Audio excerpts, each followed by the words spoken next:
I'm persuaded that although people give lip service to relativism, in fact, nobody can live that way. It is impossible to live with other persons regarding them as pure means to an end and not thinking that there are objectively right and wrong ways that you would want to treat them and that you would want them to treat you. Very often you can find out what a person really believes as opposed to what he says by how he reacts when people treat him in a certain way. For example, I had a friend who was a philosophy professor at a university, and a student in his philosophy class turned in a paper to him in which he argued for moral relativism, that there are no moral values, no moral duties, everything is relative and so forth.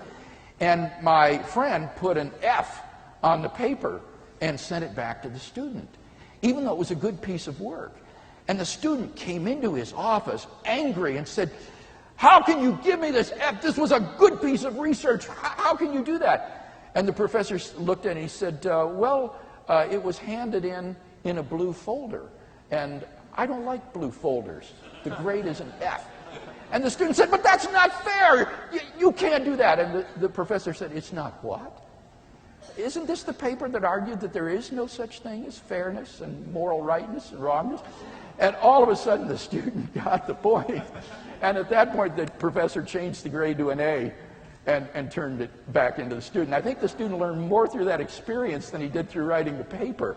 See, it's how we react when others treat us in ways that we think are wrong that our real moral sensitivities come out. So I would try to talk with a person who claims that there is no objective moral values, no moral duties, just about his life, about how he lives his life, how he reacts if, say, the church were to institute the Inquisition in this country and begin to execute people, if he thinks that wouldn't be a wrong thing to do.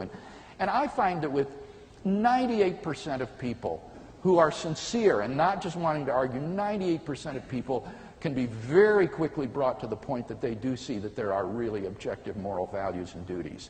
And then that really faces them with a crisis because they've got to decide if these really are objective, where do they come from? What's the foundation for them? And I think this really does provide powerful reason to believe in a transcendent good that is the source of these values and duties.